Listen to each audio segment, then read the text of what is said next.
My YouTube channel. I hope कि आप सब लोग बहुत अच्छे और हेल्दी होंगे। हाय। आज की वीडियो का टॉपिक होगा फीस स्ट्रक्चर के बारे में अगेन, बट इस बार हम यूएपी के बारे में और एमबीए के बारे में डिटेल में बात करने वाले हैं। मैं बात करने वाली हूँ अभी एमबीए के फीस स्ट्रक्चर के बारे में कि एमबीए के साथ साथ अगर आप लोगों के पास यूएपी भी है तो उसका फीस स्ट्रक्चर क्या होगा। मैंने पिछली वीडियोस में जो ये फीस स्ट्रक्चर है बताया था 2023 के ऊपर, पर मैं इस वीडियो में 2024 के ऊपर फीस स्ट्रक्चर बताने वाली हूँ। सेम ही स्ट्रक्चर होगा जैसे पिछली वीडियो में होगा, बस ये आपकी क्लैरिफिकेशन के लिए है कि जो बच्चे जिनके पास यूएपी है और एमबीए है, तो अगर उनको कुछ भी कन्फ्यूजन है तो ये वीडियो आप एंड तक देखेंगे तो आपकी कन्फ्यूजन क्लियर हो जाएगी। तो अभी हम सब लोगों को पता है, मैंने पिछली वीडियोस में काफ़ी डिटेल में बताया है कि जो यूएपी है वो हमारा 3 मंथ का नहीं होता, वो 6 मंथ का भी हो सकता है, वो 9 मंथ्स का भी हो सकता है। ये डिपेंड करता है क्या आपका आइल स्कोर क्या है। अगर आपका आइल स्कोर मान लीजिए 5.5 है, 5.5 है, ओके, या ओवरऑल आपके 6 बैंड बनते हैं, पर जो लेस देन है वो 6.5 बैंड से हैं, तो आपका यूएपी 3 मंथ्स का रहता है, 3 मंथ्स का। तो यूएपी के 3 मंथ्स के ड्यूरेशन में कोर्स होते हैं 3, तो 3 कोर्सेज होते हैं जो कि वो 3 मंथ में कंप्लीट हो जाता है। यूएपी की फ़ीस अभी के जो स्टूडेंट्स हैं वो 6000 पे करके आए हैं, और एमबीए के बारे में तो हम सब लोगों को अच्छे से पता ही है कि 15 कोर्सेज होते हैं, और 2024 के हिसाब से इसकी टोटल एमबीए की फ़ीस 15 कोर्सेज की फ़ीस 40,635 है। अगर आप मेरे से सिर्फ एक कोर्स की फ़ीस पूछते हैं तो वो लगभग होगी 2709, एक कोर्स की फ़ीस तो 15 की हो जाएगी, हमारे पास इतनी हो जाएगी। अगर इतनी भी नहीं होती तो अप्रोक्सीमेटली इतनी ही होगी। तो हम स्टार्ट करते हैं कि फ़ीस का डिस्ट्रीब्यूशन कैसे रहता है। तो मान लीजिए आपने कनाडा में आ गए हैं, आपके पास यूएपी है, आपने यूएपी स्टार्ट कर दिया। अब बहुत स्टूडेंट्स मेरे पास क्वेश्चन भी पूछते हैं कि हम यूएपी के साथ साथ एमबीए के फर्स्ट टर्म में आ सकते हैं। तो ऐसा नहीं है, आपको पहले यूएपी कंप्लीट करना होता है, उसके बाद ही आप एमबीए में आ पाते हैं। अदरवाइज़ यूएपी के साथ साथ आप एक कोर्स कर सकते हैं, वो मैंने पिछली वीडियो में बताया है, मैं इस वीडियो में उस वीडियो का लिंक दे दूँगी। तो यूएपी के साथ आप एक कोर्स भी कर सकते हो, एमबीए फर्स्ट टर्म का ही कर सकते हो।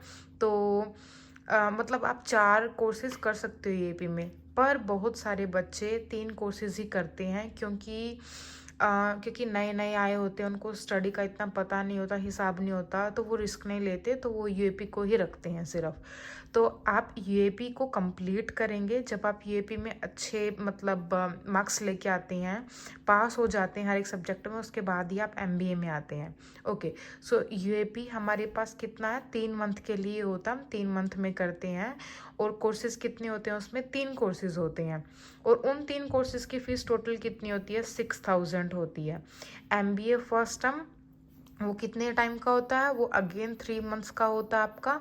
हमारे जो एमबीए के जो टर्म्स हैं वो 3-3 मंथ के ही होते हैं, तो हमारे पास 3 मंथ का ही टाइम होता है फीस भरने के लिए भी।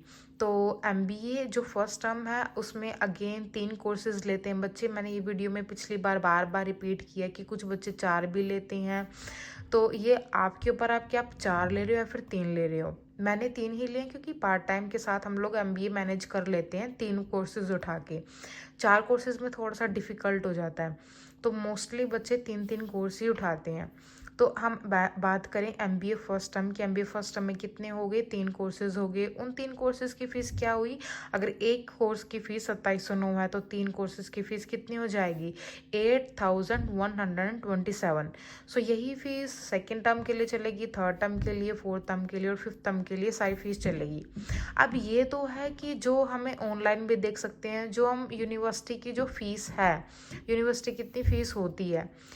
अब ये फ़ीस स्ट्रक्चर हम लोग फ़ीस कैसे पे करते हैं, मान लीजिए आप $22,000 दे के आए हैं इंडिया से, कि आपने इंडिया में रह के यूनिवर्सिटी को इतने पैसे पे कर दिए हैं, वहाँ से इतने डॉलर पे कर दिए हैं। तो आगे क्या होता है, तो मैं इसको समझाती हूँ आपको। तो आपके पास क्या है, 22,000, आप कनाडा में आ गए हो, आपने ये भी स्टार्ट कर दिया है, तो आपके अकाउंट से 22,000 जो डॉलर है आपके यूनिवर्सिटी के अकाउंट से खुद ब खुद $6,000 कट जाएंगे। वो किसके लिए जाएंगे? यूएपी के लिए जाएंगे। तो आपको ये टेंशन करने की ज़रूरत नहीं है कि फ़ीस कैसे पे करनी है। आपके जो $22,000 अकाउंट में है उसी में से खुद ब खुद ही $6,000 कट जाएंगे यूएपी के लिए। चलो ठीक है, हमारे पास हमने $6,000 पे कर दिए हैं, हमने $6,000 पे कर दिए, हमने यूएपी कंप्लीट कर लिया है। अब हम किस में आ गए हैं? अब हम आ गए हैं एमबीए के फर्स्ट टर्म में। ओके, तो हमने 22,000 इंडिया से दे के आए थे, उसमें से 6,000 हमने दे के यूएपी कर लिए। तो हमारे पास कितने बचे? हमारे पास बचते हैं 16,000। ओके, सो हमारे पास 16,000 बच गए हैं। Just give me 1 second, I am really sorry. Okay, जो हमारे पास 16,000 बच गए हैं, अब इसमें से कितना है हमारे पास एमबीए फर्स्ट टर्म का? $8,127। तो हम 16,000 में से $8,127 किसके लिए देंगे?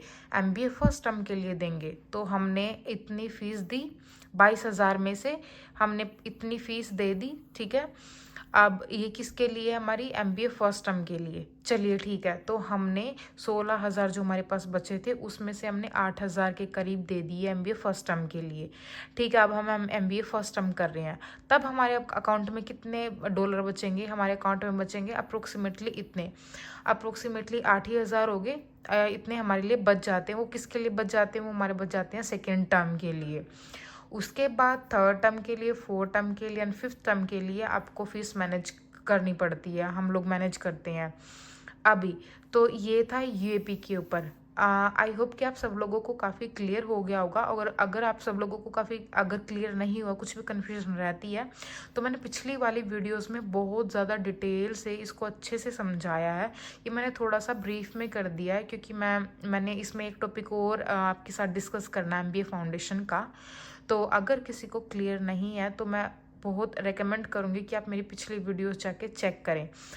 और अगर फिर भी कोई क्वेश्चन है तो आप मेरे पास कमेंट्स डाल सकते हैं, मैं रिस्पॉन्स कर देती हूँ। तो ये है हमारा यूएपी का। एक बार फिर से देख लेते हैं कि यूएपी है हमारे पास। अगर एमबीए है तो कैसे फीस होगी? आप अगर इंडिया से $22,000 दे के आएंगे तो उसमें से 6,000 तो आपका यूएपी के लिए चला जाएगा, खुद ब खुद कट जाएगा। उसके बाद हमारे पास कितना रहेगा? $16,000 रहेगा। अब हमने यूएपी कर ली है, अब हमारे पास कितने हैं? $16,000 हैं। तो $16,000 में से हमने एमबीए फर्स्ट टर्म की फ़ीस भर दी है 8,000 के करीब। हमारे पास फिर कितने रह गए? अब हम एमबीए फर्स्ट टर्म कर रहे हैं, लेकिन अब हमारे पास कितने रह गए हैं? सिर्फ 8,000 रह गए हैं। उसमें हम एमबीए सेकेंड टर्म की फ़ीस भर देंगे और अगली वाली फ़ीस हम खुद मैनेज करते हैं।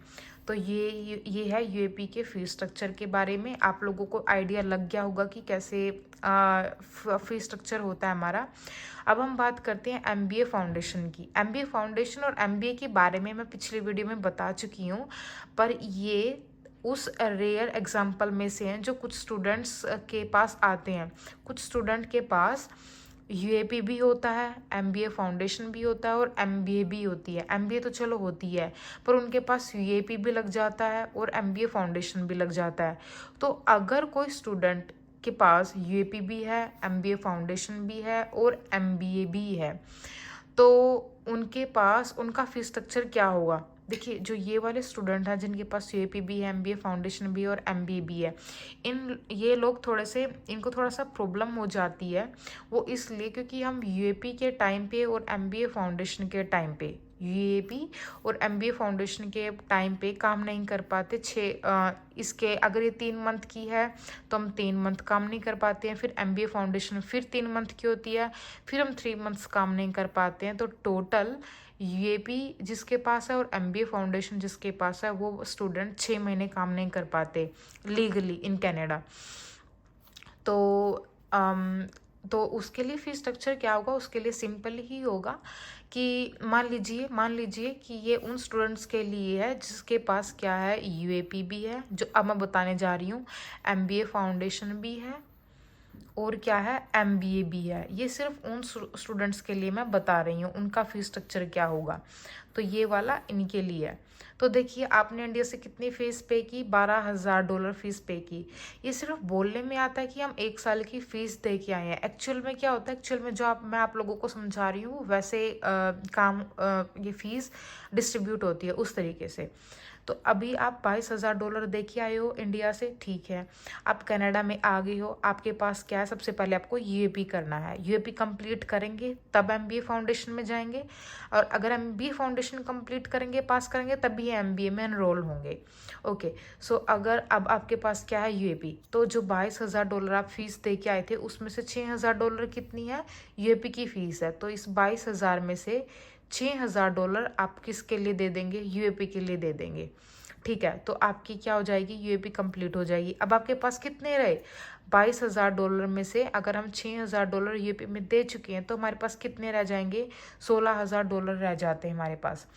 अब 16,000 में से भी अब आप आ गए हैं एमबीए फाउंडेशन में, तो देखिए यहाँ पे यूएपी की फीस $6,000 चली गई है आपकी। ओके, अब आपको क्या करनी है, एमबीए फाउंडेशन करनी है। एमबीए फाउंडेशन की फ़ीस कितनी है, $8,135। तो अब कितने बचे आपके पास, $16,000 बचे आपके अकाउंट में। तो आपने क्या भर दिया, लगभग $8,000 भर दिए, किस में, एमबीए फाउंडेशन में। अब आप क्या कर रहे हैं, यूएपी कंप्लीट करने के बाद अब आप एमबीए फाउंडेशन कर रहे हैं। ओके, आप एमबीए फाउंडेशन कर रहे हैं। अब आपके अकाउंट में कितने डॉलर बचते हैं, 7,873। तो ये वाले जो आपके अकाउंट में पैसे बचते हैं, तो ये कब यूज़ होंगे, फिर आपके एमबीए फर्स्ट टर्म में यूज़ होंगे। तो आप लोग समझ रहे हैं, यूएपी वालों के लिए केस अलग है, और यूएपी प्लस एमबीए फाउंडेशन वालों के लिए केस अलग है। बात बस यही है कि आपके पास सिर्फ $22,000 हैं अकाउंट में। $6,000 पहले यूएपी के लिए जाएंगे, उसके बाद कंप्लीट करने के बाद आपके पास जो पैसे जाएंगे फिर एमबीए फाउंडेशन के लिए जाएंगे। फिर भी जो पैसे बचेंगे फिर वो एमबीए की फर्स्ट टर्म के लिए चले जाते हैं, मैंने यहाँ पे क्लियरली लिखा हुआ है।